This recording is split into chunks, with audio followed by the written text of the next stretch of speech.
Assistencial à Saúde, Luiz Franco Duarte, pelo secretário de Ciência, Tecnologia, Inovação e Insumos Estratégicos em Saúde, Hélio Angotti Neto, pela diretora de Programas do Ministério da Saúde, Andresa Franco, e pela diretora substituta da Agência Nacional de Vigilância Sanitária, Meiruzi Souza Freitas. Os jornalistas que tiverem questionamentos a respeito dos temas aqui abordados podem enviar as perguntas ao grupo de WhatsApp criado hoje pela equipe de imprensa do Ministério da Saúde. Nesse momento, eu passo a palavra ao secretário Luiz Franco Duarte.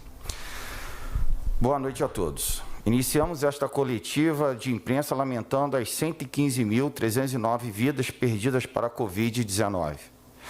Desejamos solidariedade e fraternidade aos familiares. O Ministério da Saúde enaltece no dia de hoje a todos os soldados brasileiros. Parabéns pelo nosso dia. Há séculos salvando vidas. Ressaltamos também que o Ministério da Saúde trocou de estratégia. Se você sentir algum sintoma, procure um médico imediatamente. Faça o tratamento precoce. Fazendo o atendimento precoce, você diminui suas chances de internação e é justamente sobre os casos mais severos da doença, aqueles que requerem internação e intubação, que vamos falar hoje.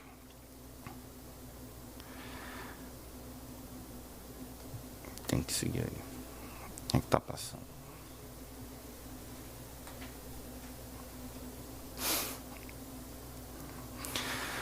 Medicamentos de intubação orotraqueal, cenário do abastecimento.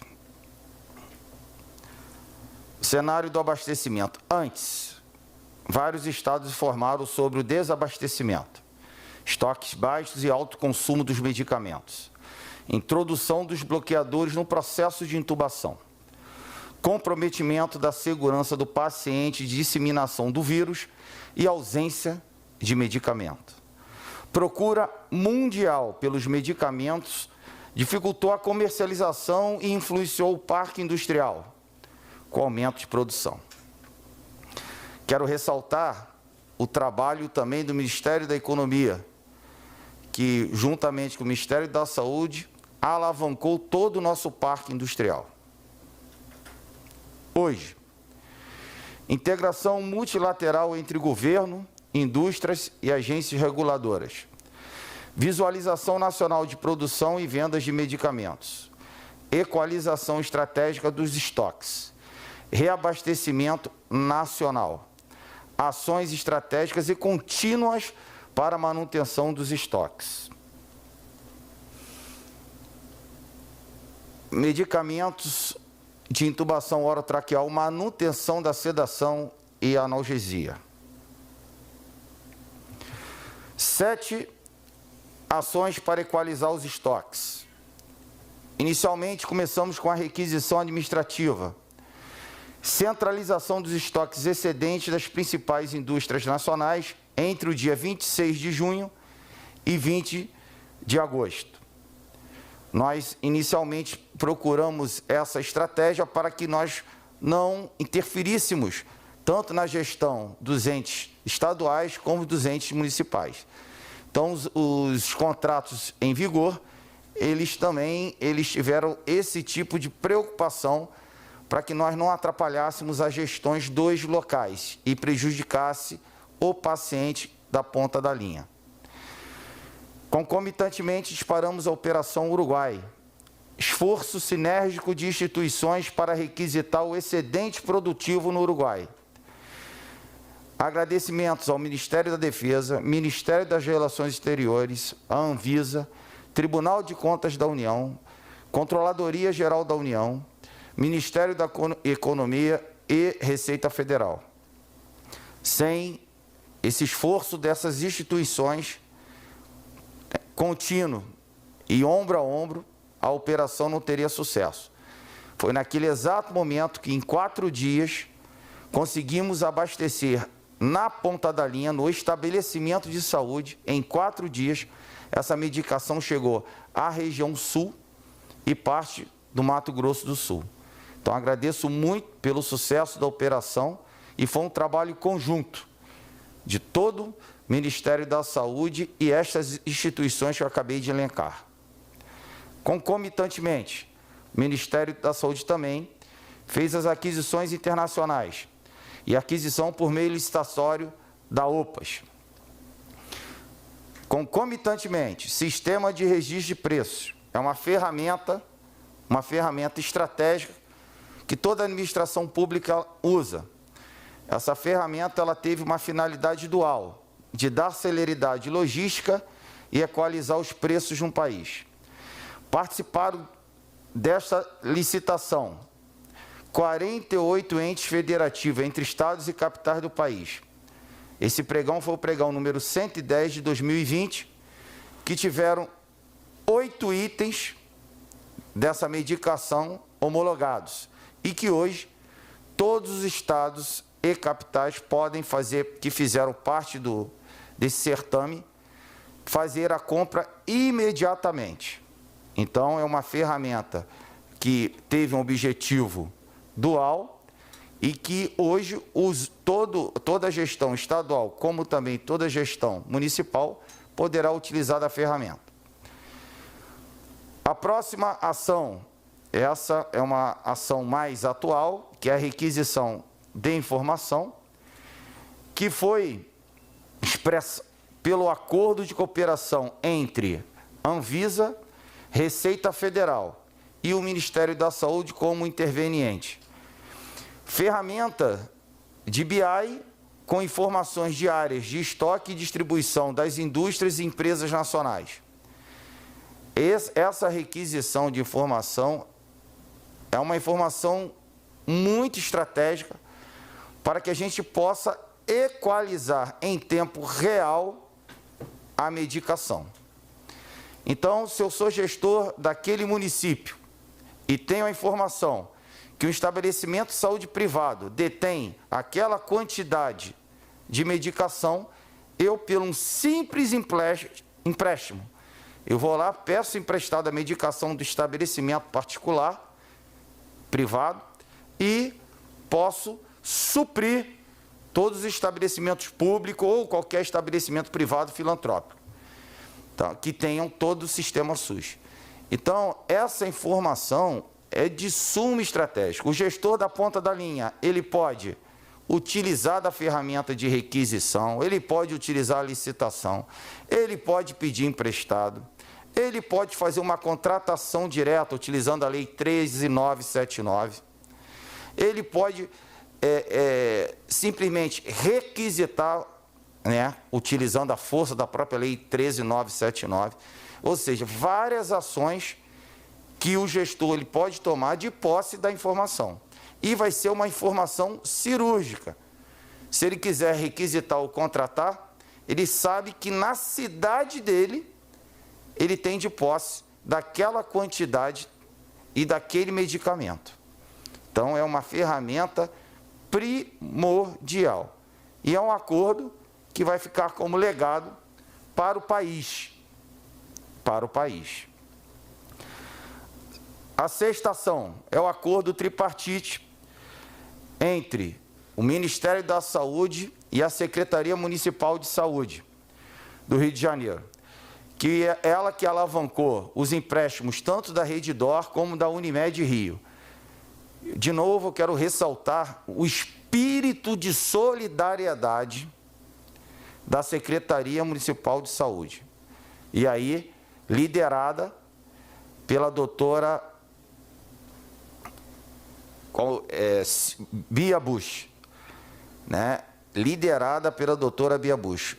Realmente eu solicitei vários apoios diante do país como um todo. E o Rio de Janeiro, usando seu espírito solidário, historicamente, alavancou essa doação e que em menos de 24 horas estava nos estados de Santa Catarina e também nos estados de Mato Grosso do Sul. Foi uma doação excepcional. E a sétima ação é uma doação também a nível internacional, articulado pelo Ministério da Saúde junto à União Europeia. Toda a articulação também está sendo feita via OPAS e assessoria internacional do Ministério da Saúde.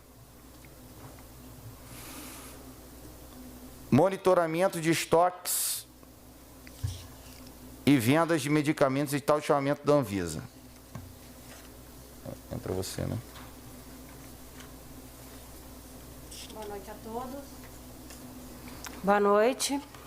A proposta que eu apresento para vocês as ações estratégicas que a Anvisa tem adotado junto com o Ministério da Saúde, no sentido de fomentar informações ao Ministério da Saúde e para que a Anvisa também adote ações estratégicas.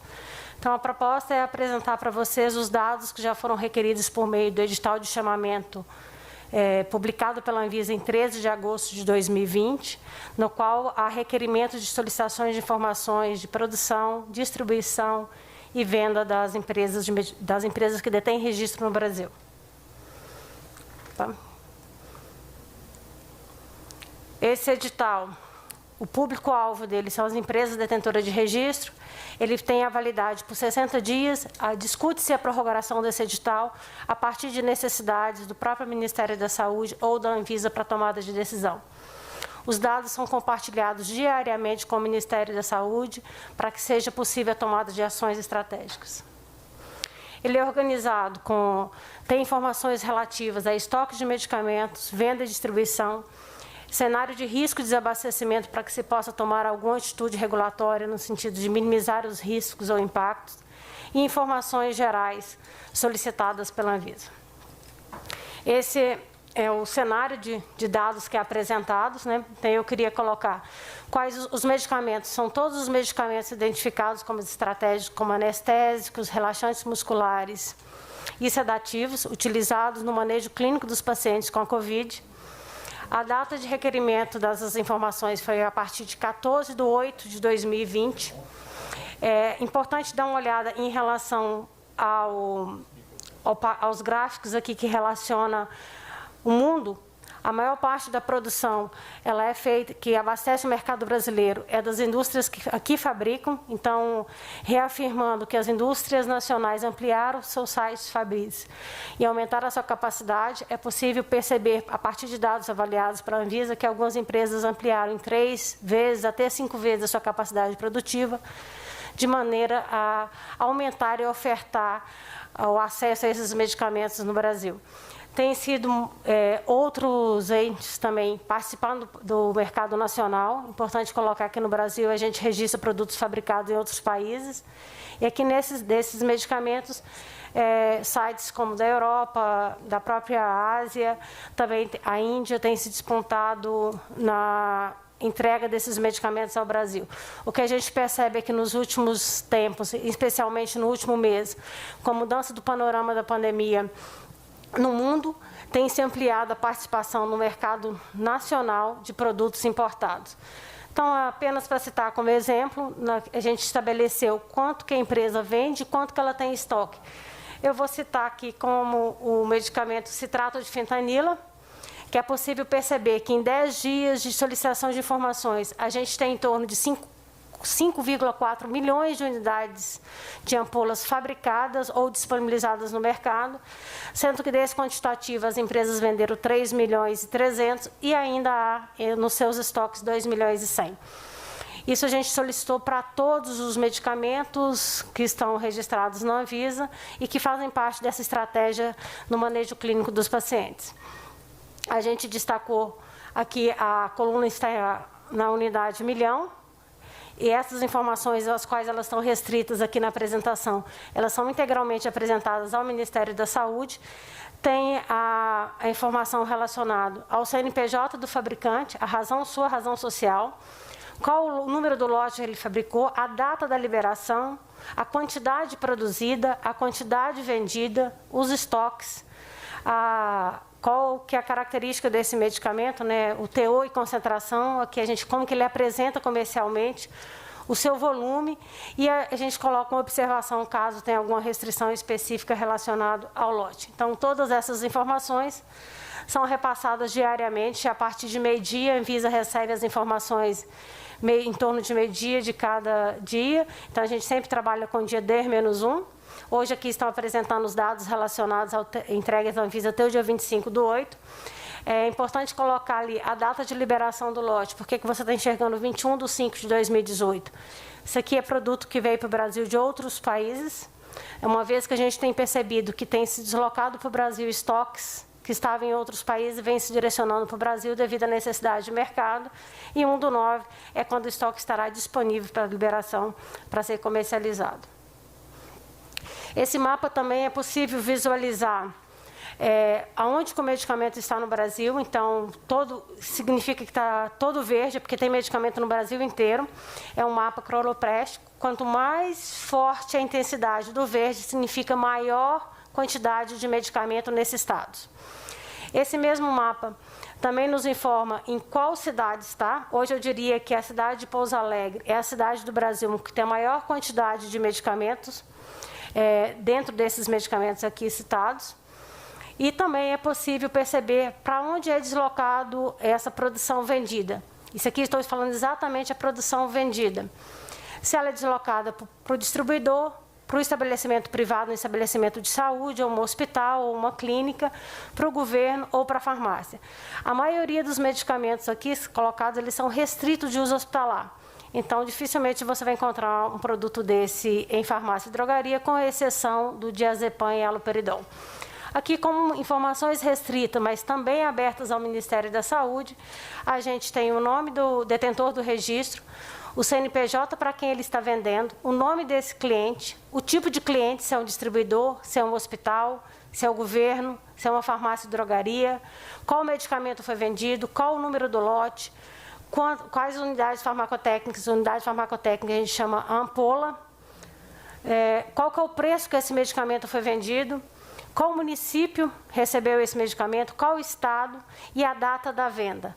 Essas informações também são disponibilizadas diariamente, e o período de informações dos quais nós estamos aqui são de 10 dias, de 14/8 a 25/8. Eu trouxe um recorte específico só para vocês identificarem que tipo de informação é possível ser extraída desse BI. A gente pode segmentar estado, a gente pode segmentar município.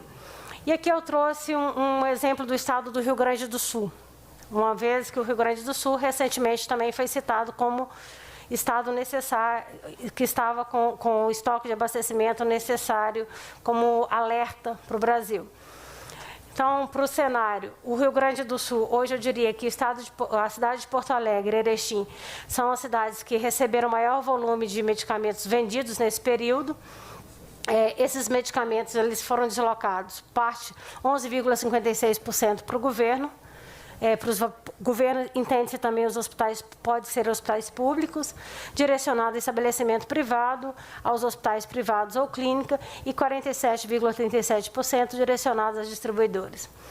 Essas informações é possível visualizar por cidade ou por estado, sabendo em que cidade está, em qual distribuidor está, em qual hospital está, ou em qual órgão público está o medicamento, levando em consideração também, sabendo qual o preço que foi vendido e a data da venda.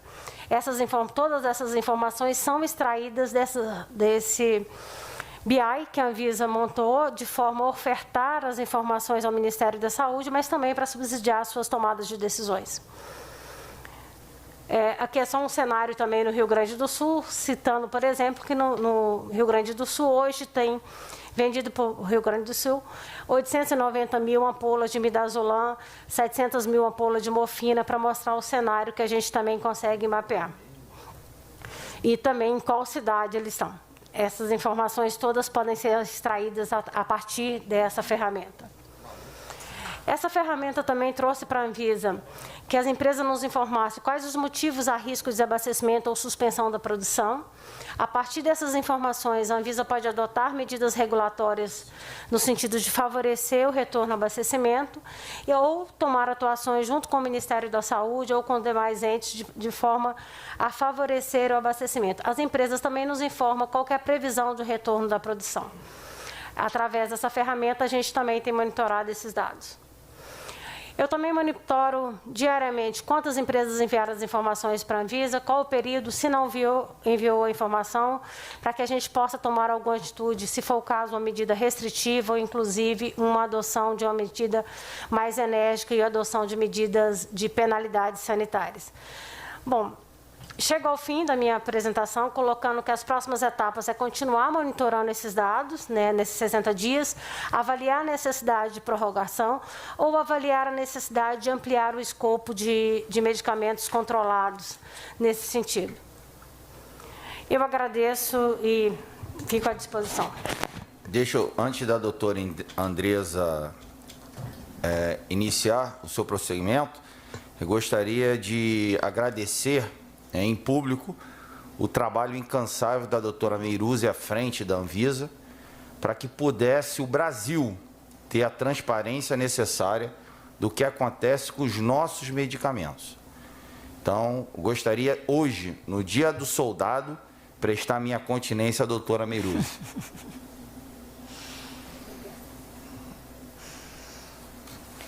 Boa noite a todos. O objetivo da apresentação rápida, ao final agora, é para informar os senhores como têm sido tratados os dados quando chegam para o Ministério da Saúde através da Anvisa. Então, como a doutora Meiruzi falou, esses dados são enviados diariamente, né, atualizado o BI, e o Ministério da Saúde, de forma sigilosa, acessa esses dados e toma decisão. Então, que decisões diretamente podem ser tomadas além do que o secretário Luiz Otávio comentou sobre a autonomia dos estados, para que o senhor possa entender de que forma o Ministério faz a inteligência com essas informações. Primeiro, ações para direcionamento da aquisição pelos estados, para que os estados possam fazer a aquisição desses medicamentos. E segundo, em paralelo, a venda para as indústrias. Então, a gente tem o fato, são duas ações, né? O BI gera duas ações paralelas e distintas, porém com o mesmo objetivo, que é levar medicamento à ponta da linha. Bom, a informação para direcionar os estados para aquisição começa com o Ministério da Saúde. Diariamente, ele informa por e-mail às secretarias estaduais de saúde, com cópia para o CONAS e CONASEMS, baseado no ofício que foi feito dia 20 de agosto, né? Todos os estados receberam um ofício, que eles estariam recebendo informações sobre distribuidores, né, onde estaria esse medicamento, em qual distribuidor, se estaria no governo, se estaria na ponta, ou até mesmo estabelecimentos assistenciais de saúde, como hospitais, entre outros, como a doutora Meiruzi explicou. Então, os estados receberam esse ofício, e desde o dia, eles receberam no dia 20, no dia 21, eles já começaram a receber, no e-mail da Secretaria Estadual de Saúde, um arquivo relativo ao seu estado, de onde estavam esses medicamentos. Então, vou dar um exemplo aqui, apenas ilustrativo. Minas Gerais está com uma informação de 2.025.192 ampolas de medicamentos. Que medicamentos? De intubação orotraqueal, manutenção dessa sedação e analgesia. Dentro desse quantitativo, 72% está no distribuidor. O que a gente vai avaliar? Nós entramos no distribuidor e avaliamos quais desses medicamentos. Depois a gente volta para uma informação em forma de tablô, que é enviado pelo CONAS e CONASEMS, uma parceria tripartite das informações colhidas pelos estados, do consumo médio mensal desses medicamentos. E avaliamos se Minas Gerais, qual é o consumo de Minas Gerais de determinado medicamento. Exemplo, consumo de Minas Gerais, consumo médio mensal de Minas Gerais, alcisatracúrio, que é um bloqueador neuromuscular, é em torno de 11.700 ampolas mês. E ele tem no seu distribuidor 105.000 ampolas. Então, isso nos faz direcionar o distribuidor a outros estados que tenham mais necessidade desse medicamento, por exemplo. Deixa eu passar, por favor. E, em paralelo, como eu disse aos senhores, a gente direciona as indústrias para que elas possam produzir e vender baseado no consumo médio mensal dos estados. De que forma? Semanalmente, nós recebemos uma planilha do CONAS e CONASEMS com a coleta, como eu disse aos senhores, do consumo médio mensal e cobertura por estoques.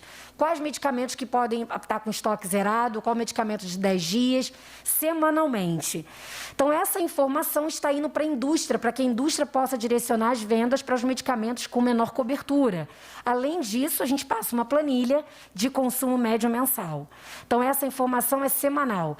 Essas duas ações da informação do BI para os estados, para aquisição ou empréstimo, como o próprio secretário comentou, e para a indústria direcionar a sua venda e distribuição. Esse é um outro dado importante do Tableau, realizado, condensado pelo CONAS e CONASENS, que a gente acessa junto com o BI da Anvisa, que é mais uma ação que a gente tem, são os medicamentos de maior criticidade. Então, vou dar os exemplos aqui para os senhores. Essa barra vermelha são os medicamentos que podem apresentar maior criticidade em relação ao estoque. Peguei exemplo de apenas 2 ali para que os senhores pudessem entender. Atracúrio e cisatracúrio são bloqueadores neuromusculares. O atracúrio, ali tem um medicamento que foi adquirido no pregão, então a gente está aguardando compra dos estados, então tem esse medicamento. E o cisatracúrio, que é um medicamento também bloqueador neuromuscular, e nós fomos entrar no BI e ver quais eram as empresas que poderiam oferecer esse cisatracúrio para a gente diminuir esse percentual. Encontramos não só a empresa com quantitativo para oferecer esse cisatracúrio, como empresas com quantitativo para oferecer medicamentos similares, como, por exemplo, o rocurônio. Inclusive, empresas que têm em seus estoques e foi autorizado a importação por excepcionalidade, que consegue um estoque aí para mais de um mês, nível nacional, com distribuição linear desse bloqueador neuromuscular. E, por último, uma ação também pode ser tomada, uma das ações que podem ser tomadas é uma avaliação da requisição do distribuidor. Então, podemos chegar a um momento que, além dessas informações servirem para o Estado requisitar a indústria, e requisitar o distribuidor, por exemplo, essa informação também serve para o Ministério, quando for necessário, requisitar o distribuidor. Ali eu dou um exemplo abaixo, eu uso o mesmo exemplo de Minas Gerais, com um quantitativo de medicamentos, e acima tem um exemplo de Roraima, precisando desse medicamento. Então, eu posso requisitar o distribuidor de Minas Gerais, uma vez que o percentual de Minas Gerais de consumo daquele medicamento é menor do que tem no distribuidor, requisita esse distribuidor para fazer essa venda diretamente ao Estado ou via Ministério de Distribuição por aqui. Espero ter esclarecido a metodologia, de que forma a gente usa essas informações para os estados e para as indústrias.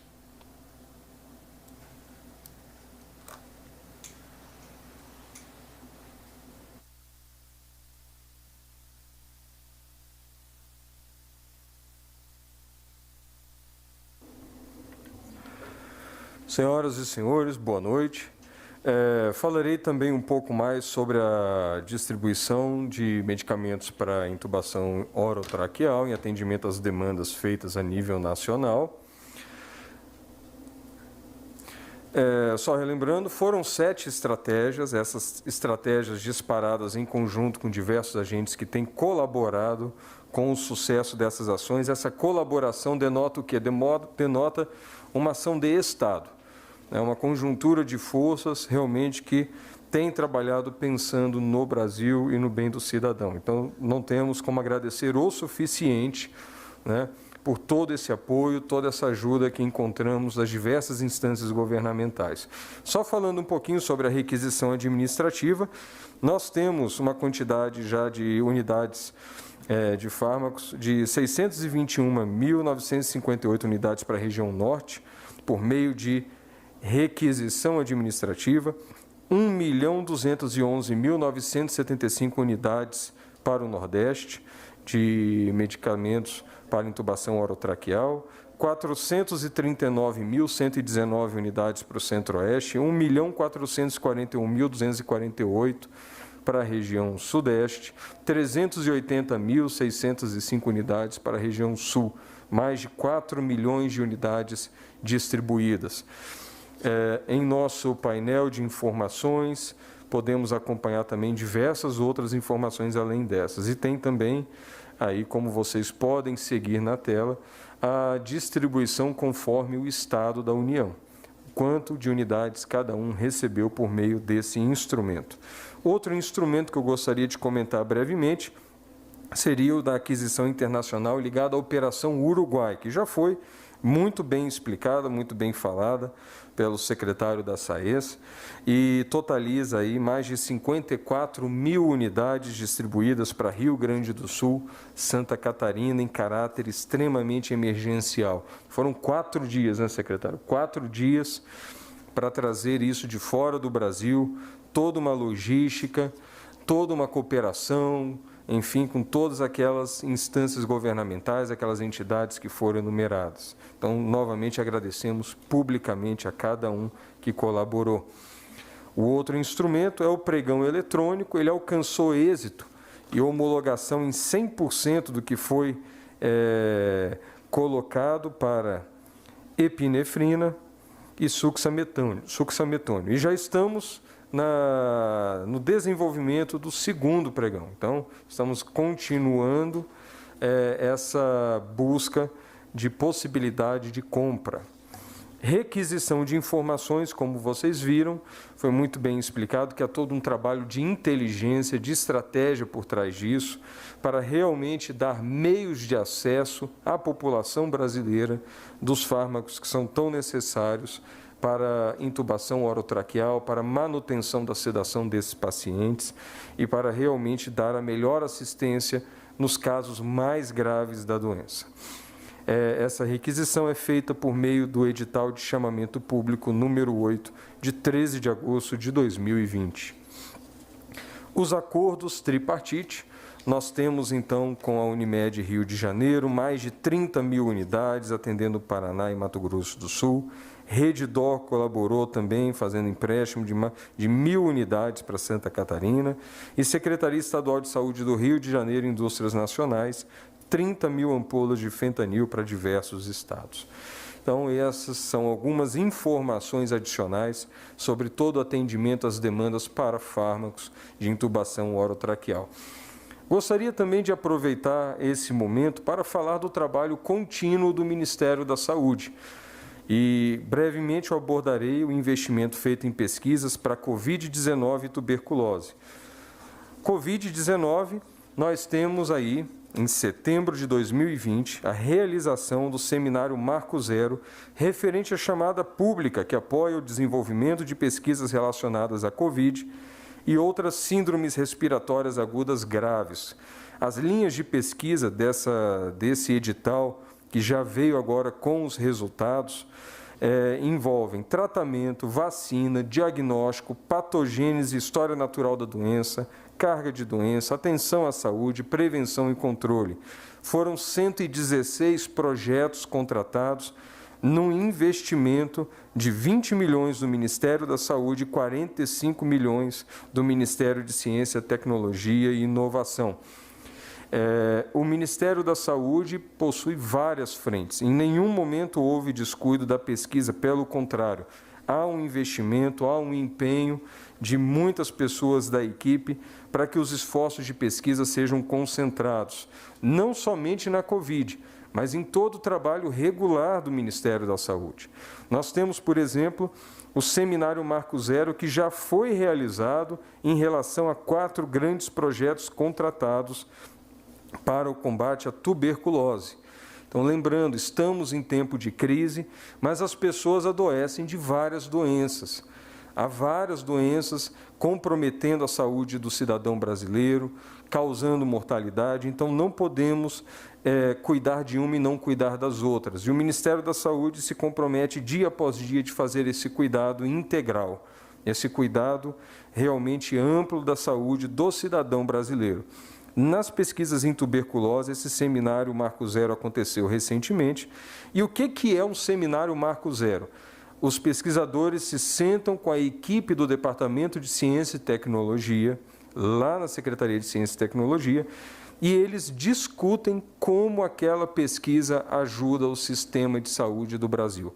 Como aquela pesquisa é importante, como que ela pode ser aprimorada ou ser compreendida no contexto de que não basta se pesquisar para apenas publicar. Publicações são importantes, a ciência precisa ser comunicada, mas o seminário Marco Zero, quando ele acontece nesses editais, nesses resultados em que os projetos chegam até o Ministério, e aos parceiros nesses fomentos de pesquisa clínica no Brasil inteiro, ele tem esse objetivo de tornar aquela pesquisa uma pesquisa que faz diferença na vida das pessoas.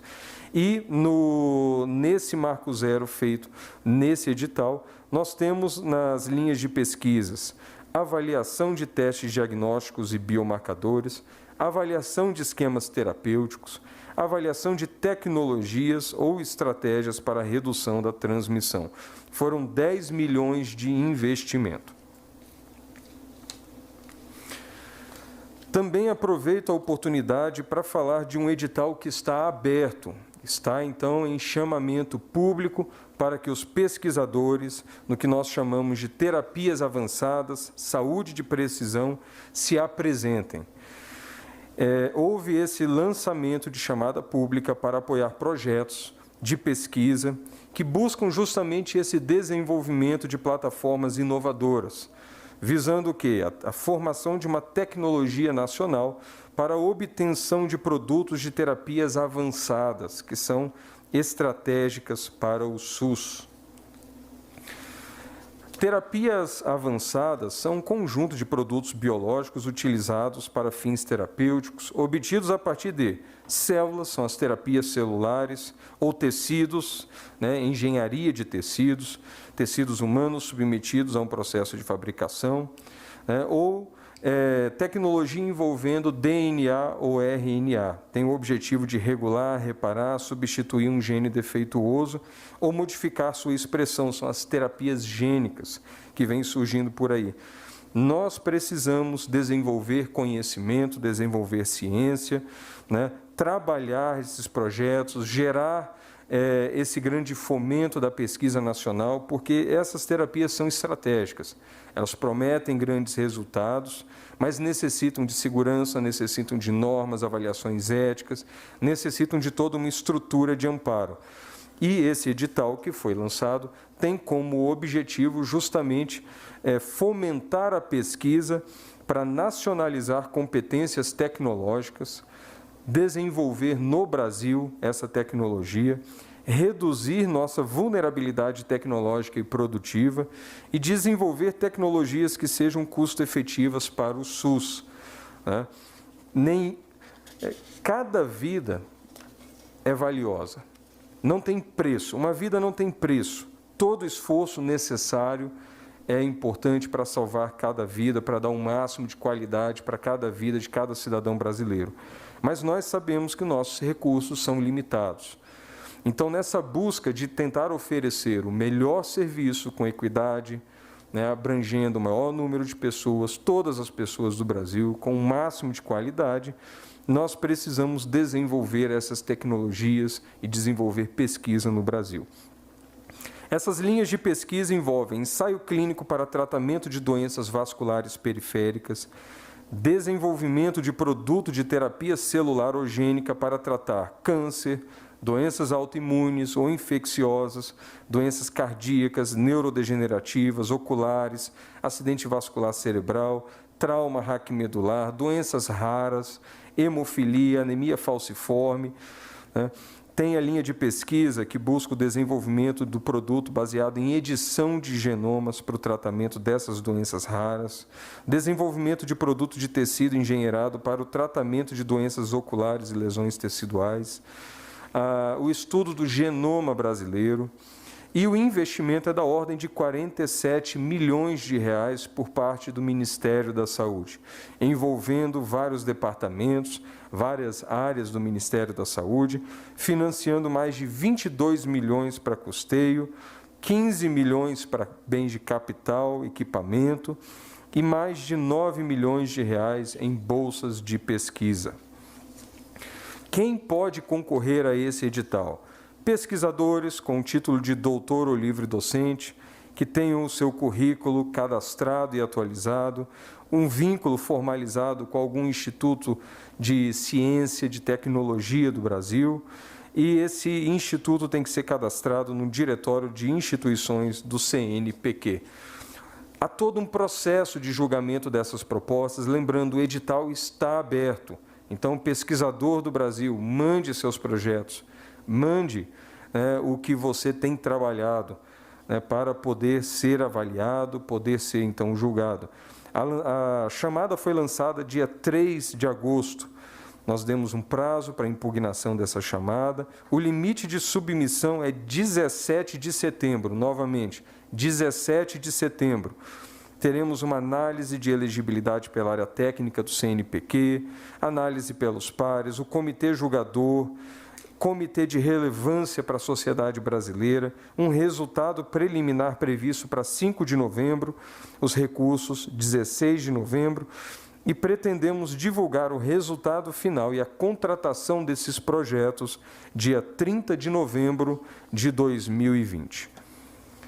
Vamos apresentar também agora, brevemente, uma oferta de curso do nosso Departamento de Assistência Farmacêutica e Insumos Estratégicos.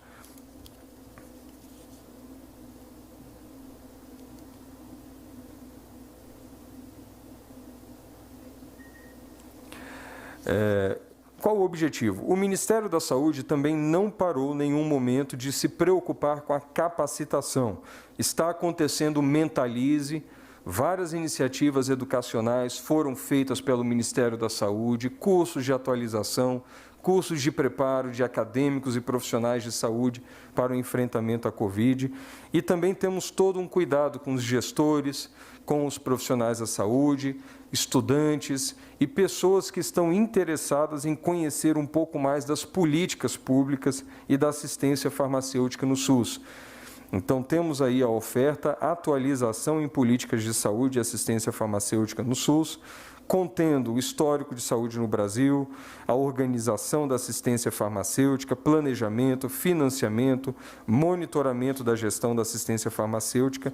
São 40 horas de curso, o curso autoinstrucional está disponível no site do Ministério da Saúde. Não é a primeira turma, já tivemos 3 turmas, e há também outros cursos como atualização em ciência de dados para integração e qualificação da assistência farmacêutica no SUS, e muitos outros com certeza virão. Agradeço a atenção de todos, ficamos à disposição e o Ministério da Saúde inteiro trabalha continuamente para dar realmente qualidade na assistência à saúde para o cidadão. Nós temos feito todos os esforços possíveis e nós gostaríamos de prestar também nosso respeito aos profissionais da saúde e todos os outros profissionais que mantêm seu trabalho, estão na frente, trabalhando para que o Brasil não pare, para que nós não soframos os impactos econômicos, os impactos sociais, os impactos de saúde mental que podem advir de uma grande crise como essa que foi vivida. Então, obrigado a todos os profissionais